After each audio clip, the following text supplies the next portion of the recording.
Tanzania is grappling with a grave accusation. The country's opposition leaders claim security forces have killed hundreds of their supporters. This claim follows intense, widespread protests after the recent general election. The situation has plunged the nation into uncertainty and fear. International observers and human rights organizations are watching with deep concern. One narrative, state-sanctioned violence. Other narrative, necessary law enforcement. The truth remains buried under conflicting reports. The election was held on October 28, 2025. Almost immediately after results were announced, protests began to swell.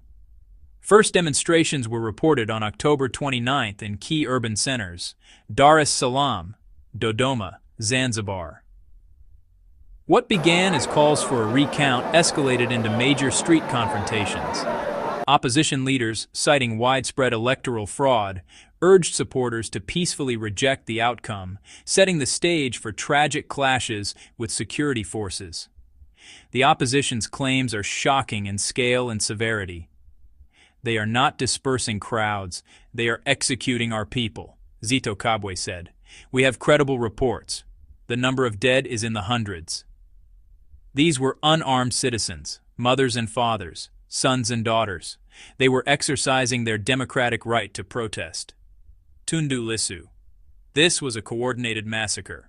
We will not be silenced. In contrast, the government and police deny the allegations. Police spokesperson David Missim issued a formal statement.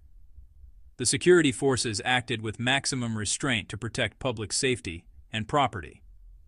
The claims of hundreds of deaths are baseless, malicious fabrications.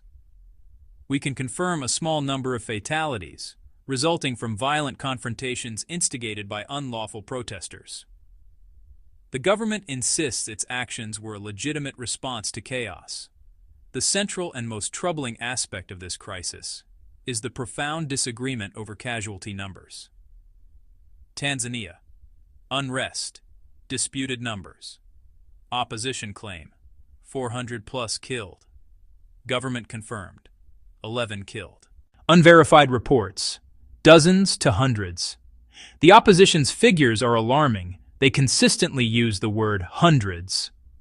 Some unverified internal reports on social media claim the toll exceeds 400 people. These figures are labeled as claimed by human rights monitors.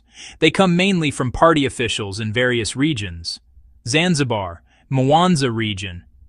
The information is spreading rapidly, fueling anger and mistrust. The government's official count is dramatically lower. Officials now say 11 confirmed deaths nationwide. The government attributes deaths to specific incidents, stampedes caused by protesters, isolated clashes where security forces were allegedly attacked with crude weapons. Authorities accuse the opposition of inflating numbers for political gain. State-controlled media is broadcasting only the official narrative. That creates a deep information divide, citizens unsure what to believe. Independent verification is nearly impossible.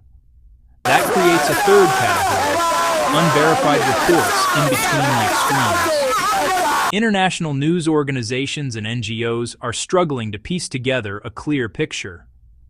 Amnesty International says it's investigating reports of dozens of killings. But Amnesty cannot confirm the opposition's higher numbers due to severe restrictions. The quest for concrete evidence is being severely hampered by a climate of fear and deliberate obstruction. Many hospitals and clinics are at the center of this information blackout. A doctor at a major hospital in Dar es Salaam, speaking on condition of anonymity to Reuters, reported treating over 50 people with serious injuries, including gunshot wounds. We are overwhelmed, he said, but we are being told not to speak to the media and not to release any official numbers. There is a heavy police presence here. We are just trying to save lives, but we are working under immense pressure and fear. Witnesses and local journalists face similar, if not greater, risks. Several local reporters have been briefly detained, and others have had their equipment confiscated.